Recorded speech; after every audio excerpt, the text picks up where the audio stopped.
são os apócrifos, porque alguns livros não entraram na Bíblia e são, inclusive, até tem coisas lá que brigam com coisas que tem na Bíblia, né? Os apócrifos são o que os católicos chamam de deuterocanônicos.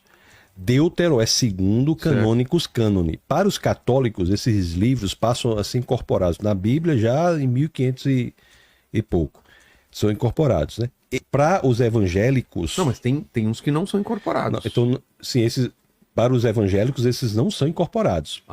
Porque o cânon do Antigo Testamento é fechado no ano 90 depois de Cristo pelo Concílio de Jamnia. É fechado pelo Concílio de Jamnia. Então, os evangélicos mantêm o cânon judaico. Porque Cristo é o cumprimento do judaísmo. O cristianismo não vem para revogar o judaísmo, vem para cumprir o judaísmo. O cristianismo é a continuação do judaísmo. É por isso que a igreja evangélica entende que o cânon do Antigo Testamento é o mesmo cânon fechado no Concílio de Jamnia, no ano 90 depois de Cristo. Tobias, Judite, 1 e 2 Macabeus, Sabedoria, Eclesiástico e Baruque. Isso. Esses livros estão na Bíblia Católica, eles foram oficialmente adicionados já no ano 1500 e pouco, e não estão na Bíblia Evangélica, mas o que eu devo dizer é o que está na Bíblia Evangélica está dentro da Bíblia Católica.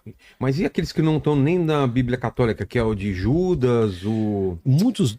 Qual outro que é famoso também? Não, pessoal, apócrifos. Esses não são apócrifos, são os livros... que não são considerados... Não são considerados. Mas não chamam apócrifos também? Não, tecnicamente apócrifos são os deuterocanônicos, que são esses livros, esses 10 textos a mais, que dão 7 livros a mais e acréscimos a Esther e Daniel. Você sabe o que eu sei tô falando, que tem né? Evangelho de não sei quem... Não sei... Enoque, exatamente. Livro de Enoque Etíope. Esses livros são chamados do quê? Assim? São livros que não são inspirados, não entraram no cânon, não foram considerados inspirados no Concílio de Jamnia, nem pela igreja primitiva. Mas em algum tempo eles foram? Nunca foram. São livros, alguns dos quais são livros que claramente não foram escritos no tempo em que dizem que foram escritos, são fraudes nesse sentido. E outros tantos. Não é todo o texto que é inspirado. Aliás, e o professor Vilela? A inspiração está no texto, não está nem no autor. Se por acaso, o que não é o caso, não vai acontecer, mas se por acaso nós encontrássemos uma carta de Paulo, que foi escrita por Paulo, essa carta não seria automaticamente adicionada à Bíblia. Teria que se... Não seria mais, o cânon está fechado. A inspiração está no texto, não no autor. Há livros da Bíblia cuja autoria nós nem sabemos ao certo, como é o livro de Hebreus, por exemplo. É mesmo? Isso. Quem escreveu Hebreus não se sabe ao certo.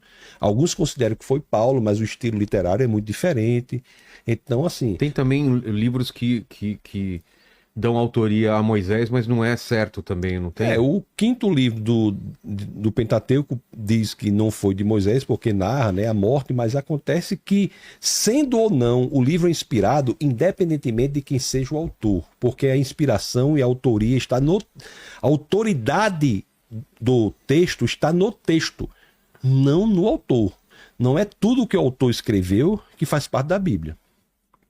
Então, veja que é totalmente com base no que diz o texto, porque o texto que está fechado nos 66 livros da Bíblia é um texto absolutamente impressionante. Você quer ver uma coisa impressionante que eu acho? A Bíblia tem 66 livros, 39 do Antigo Testamento e 27 do Novo, conforme nós vimos. Se nós formos para o livro de Isaías, o livro de Isaías tem 66 capítulos. Se nós pegarmos os 39 primeiros capítulos do livro de Isaías, são muito semelhantes no tema aos 39 primeiros livros da Bíblia. Dos 27 livros que restam da Bíblia, que são do Novo Testamento, se nós pegarmos os últimos 27 capítulos de Isaías e dividirmos por 3, que 9 vezes 3, 27, nós teremos 3 blocos. Um bloco de 9, o segundo bloco de 9 e o terceiro bloco de 9. O primeiro bloco de 9 fala do julgamento, o último bloco fala dos tempos futuros, vindouros, e o do meio fala do resgate do ser humano, da salvação da humanidade. E no meio desse bloco do meio está Isaías 53, que é exatamente uma alusão clara da cruz, que diz que pelas feridas nós fomos sarados, fomos curados. Então a Bíblia tem muitas correlações impressionantes. Eu vi um mapa de correlações, né? Absurdo, né? De intercorrelações, não é? Você viu isso aí? Vi. É impressionante, não se realiza em nenhum outro texto da antiguidade. A Bíblia é um livro único, incomparável, para qualquer que for visão de mundo. A pessoa pode ser ateísta, satanista, muçulmano, seja lá o que for, do ponto de vista unicamente intelectual, há de se render ao elemento absolutamente impressionante das Escrituras. Impressionante das Escrituras. A Bíblia é única. E por isso que a Bíblia é atemporal. A Bíblia fala de questões de hoje em dia. Vai ler Abacuque. Sabe o que é que Abacuque começa falando? Abacuque começa falando assim: Senhor, a justiça está pervertida. O que é que eu faço? Abacuque, questionando Deus.